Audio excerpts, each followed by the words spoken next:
The day my 6-year-old daughter disappeared from her school bus, everyone decided I was lying before the sun went down. My name is Sarah Mitchell. I was 37 years old, living in a quiet town outside Sacramento, California, and raising my daughter Lily with my husband, David. Lily was supposed to get off the bus at 3:20 that afternoon. I stood at the corner holding the pink jacket she had forgotten that morning, but the bus drove past without stopping. I called the school immediately. The secretary checked twice and said Lily had boarded the bus with the other children. The driver claimed she had gotten off 3 streets before our stop because a woman was waiting for her. I asked what woman. He couldn't remember her face. He only remembered that Lily had smiled and taken her hand. The police searched the neighborhood, questioned the driver, and reviewed the school cameras. One camera showed Lily entering the bus. Another should have shown her leaving, but the footage from that section had disappeared. By midnight, detectives were asking me the same questions again and again. Had I argued with Lily? Was my marriage failing? Had I ever wished I didn't have a child? Their questions slowly changed from investigation to accusation. 2 days later, a detective searched our garage and found Lily's backpack inside my car. I had never seen it there before. David stared at me as if I had become a stranger. "Sarah," he whispered, "tell me what happened." I told him the truth. I didn't know. Nobody believed me. 1 week later, the local news called me the mother with too many contradictions. 3 months later, David moved out. 6 months later, the police closed the active search. But every night before I slept, I left my phone beside my pillow because I believed Lily was still alive. 5 years passed before it finally rang. The town moved on long before I did. Lily's school planted a small tree beside the playground and placed a silver plaque beneath it. Neighbors stopped leaving food on my porch. Reporters stopped calling. David remarried and moved to Oregon. He said staying near me made it impossible to heal. I understood what he meant, but I never forgave him for believing the worst version of me. I lost my job at the library after parents complained that I made them uncomfortable. People lowered their voices when I entered stores. Some called me unstable. Others believed I had harmed Lily and hidden the truth. I sold our family home because I couldn't afford it alone and moved into a small apartment near the highway. I covered one wall with maps, photographs, dates, and every reported sighting that might have mattered. Most were mistakes. A girl at a mall in Nevada. A child seen near a motel in Arizona. A blurry photograph from San Francisco. I followed every lead until I had no money left for private investigators. Then I continued alone. Every year on Lily's birthday, I bought a small cake and lit one candle for every year she had been gone. On her 11th birthday, I sat in my kitchen looking at the untouched cake when my phone rang from an unknown number. I almost ignored it. Then I heard breathing. A young voice whispered, "Mom." My body went completely still. "Who is this?" There was a long silence. Then the girl said, "It's really me." I stood so quickly the chair fell behind me. "Lily." She began crying. "I can't talk long." I asked where she was, who had taken her, and whether she was safe. She answered only one question. "The woman says you're dead." A door slammed somewhere near her. Lily gasped. Before the call ended, she whispered, "Blue birds. Find the blue birds." Then the line went dead. The police treated the call as another possible hoax. The detective assigned to Lily's original case had retired, and the new officer, Detective Alina Ruiz, was younger and less certain that I was guilty. She requested the phone records, but the call had come through an internet number that disappeared minutes later. Blue birds meant nothing to her. It meant nothing to me either. I searched online until sunrise. Bird sanctuaries, school mascots, children's books. Bluebird Street existed in 4 California towns. The police checked them and found nothing. Then I remembered something Lily used to draw. When she was 5, she became obsessed with a picture book called The House of Blue Birds. In the story, a girl lived behind a blue gate covered with metal birds. I found our old copy inside a storage box. On the final page, Lily had drawn 3 blue birds above a red roof. Beneath them, she had written Mara's house. I didn't know anyone named Mara. Detective Ruiz searched Lily's school records and found a former substitute teacher named Mara Vale, who had worked there for only 6 weeks before Lily disappeared. The school had no photograph in the digital system, but an archived form listed an address 30 miles away. The house had been sold 4 years earlier. The new owners remembered a woman who had decorated the back fence with blue metal birds. Mara had claimed they reminded her of her daughter. According to county records, Mara's only child had died in a drowning accident 3 years before Lily vanished.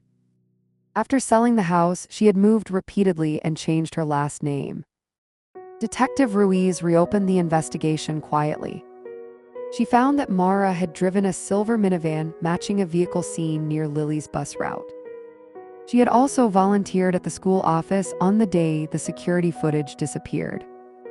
For the first time in 5 years, the police stopped questioning whether I was lying and started asking whether Mara had planned everything.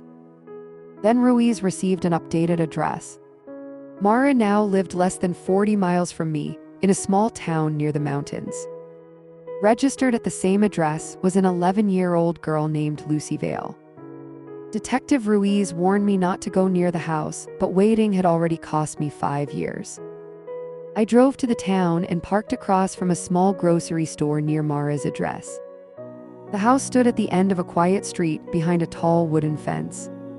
3 metal blue birds hung above the gate. My hand started shaking. I watched for hours until a girl stepped outside carrying a trash bag. She had longer hair than Lily, and she moved cautiously, looking toward the windows before walking to the bins. I couldn't see her face clearly. Then she turned. The shape of her eyes, the small scar near her chin, and the way she pushed hair behind her left ear were all Lily. I opened my car door without thinking, but Detective Ruiz appeared from an unmarked vehicle and stopped me. "Not yet," she said. "We need enough evidence to enter safely." I showed her a childhood photograph of Lily. Ruiz compared it with photos taken from the house and agreed the resemblance was strong, but Mara had documents claiming Lucy was her biological niece. Birth records had been altered. School forms listed years of homeschooling. Medical records began only 4 years earlier. There was no clear proof of what had happened during the missing year. Ruiz obtained an old photograph from a neighbor who had attended Mara's birthday party shortly after she moved. In the background stood a frightened little girl wearing a red sweater. On her wrist was a silver bracelet with a tiny moon charm.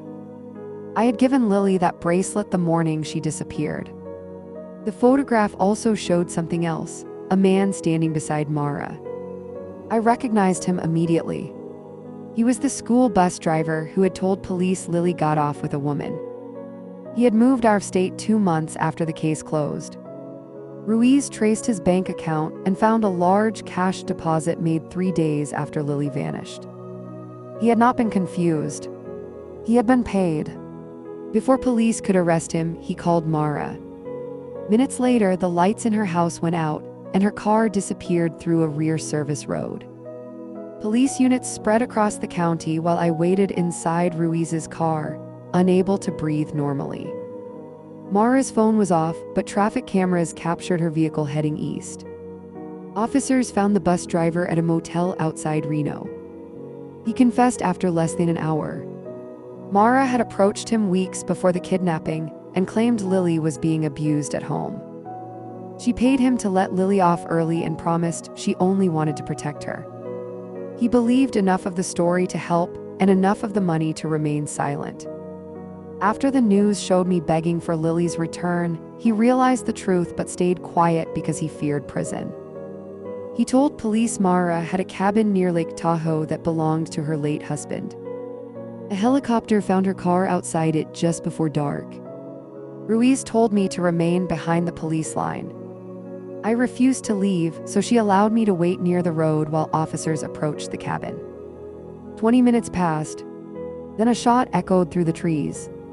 I nearly collapsed. Ruiz ran toward the cabin while another officer held me back.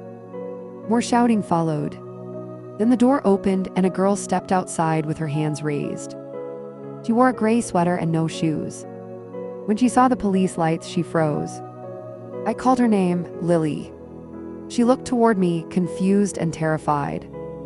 For several seconds, she didn't move. Then I repeated the lullaby I used to sing when she couldn't sleep. Her expression changed. She ran toward me so fast that an officer barely moved out of the way. I dropped to my knees and held her. She felt taller, thinner, and real.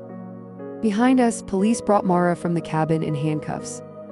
The gunshot had come from her firing into the ceiling during a panic. No one had been hurt.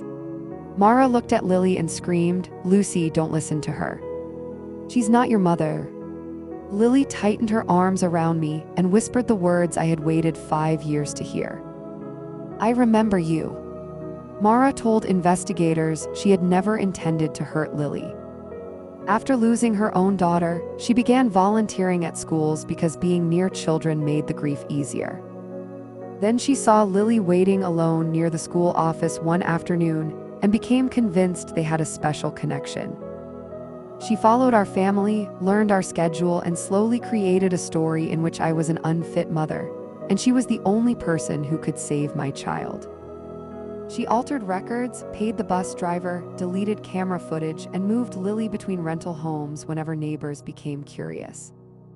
She told Lily I had died in a car accident and that David had abandoned her.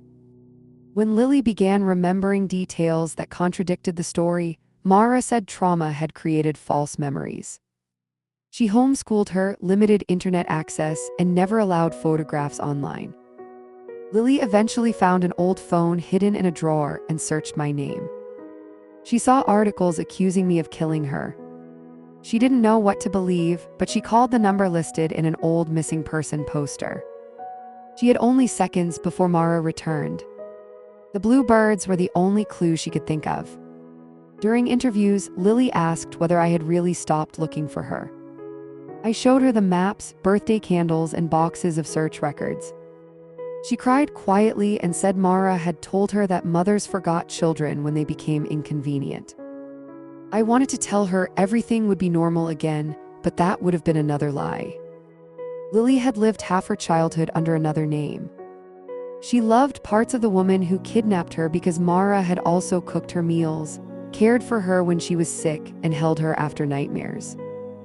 Grief and betrayal existed together inside her. A therapist explained that healing would take years. I told Lily she could take as long as she needed. Mara pleaded guilty to kidnapping, identity fraud, evidence tampering, and child endangerment. The bus driver received a reduced sentence for cooperating. But the hardest confrontation came later, when David arrived from Oregon and asked to see our daughter. Lily looked at him and asked, "Why did you believe Mom did it?" David had no answer. The same reporters who had called me suspicious now waited outside my apartment asking for interviews. The television station issued an apology. The police department opened an internal review into how the original investigation had focused on me while ignoring Mara's access to the school and the missing footage. Former neighbors sent flowers. Parents who had complained about me at the library wrote messages saying they had always hoped I was innocent. I deleted most of them. Apologies did not return 5 years. The library director offered me my old job back. I declined. I no longer wanted to stand quietly among people who had treated suspicion as proof. David asked whether we could rebuild our family. I told him the truth. Lily deserved a relationship with him if she wanted one, but our marriage had ended the moment he decided my grief looked like guilt. He cried and said he had been scared. I answered so was I. The difference is that I stayed. Lily agreed to meet him slowly through therapy. She did not call him Dad at first. She called him David. He accepted it because he had finally learned that love could not be demanded after trust had been abandoned. Detective Ruiz visited us often during the first months. She brought Lily art supplies and helped her recover school records. One afternoon, Lily asked why Ruiz had believed me when nobody else did. Ruiz said I didn't believe or disbelieve. I checked. That sentence stayed with me. The original investigators had treated my behavior as evidence because I cried too much one day and not enough the next. Ruiz had looked at facts. The department eventually cleared my name publicly and removed every reference suggesting I had been a suspect. At the press conference, the chief apologized. I stood beside Lily and listened without expression. When reporters asked whether I forgave the town, I said, "Forgiveness is private. Accountability should be public." Then Lily took my hand and asked to go home. 2 years after Lily returned, we moved to a small house near the coast north of Santa Cruz. She chose the color of her room and painted 3 blue birds above the window. At first I wanted to cover them, but she stopped me. "They helped you find me," she said. She returned to school under her real name, though some days she still asked to be called Lucy. Her therapist told me not to force one identity to erase the other. Lily was allowed to keep the good memories without excusing the crime that created them. She grew taller, joined an art club, and slowly began trusting ordinary things again. School buses, unlocked doors, adults who made promises. David visited every few months. Their relationship remained careful but genuine. He never asked me to take him back. Mara sent letters from prison, but Lily chose not to read them. I stored them in a sealed box in case she changed her mind when she was older. On Lily's 13th birthday, we invited Detective Ruiz, 2 school friends, and the therapist who had helped us through the first year. Before cutting the cake, Lily gave me a small framed drawing. It showed a woman standing beneath a dark sky holding a phone. Far away, a girl stood behind a blue gate. Between them stretched a thin golden line. Underneath she had written, "She never stopped listening." I cried harder than I had during any apology or press conference. That evening, after everyone left, Lily asked whether I still hated the people who doubted me. I thought about the lost years, the empty birthdays, and every door that closed when I needed help. Sometimes, I admitted. She leaned against my shoulder. "I never thought you forgot me." I kissed the top of her head. For 5 years, the town called me a liar. The police treated me like a suspect. My husband walked away. But somewhere behind a blue gate, my daughter kept one memory alive. Her mother would still be waiting. She was right. I always was the end.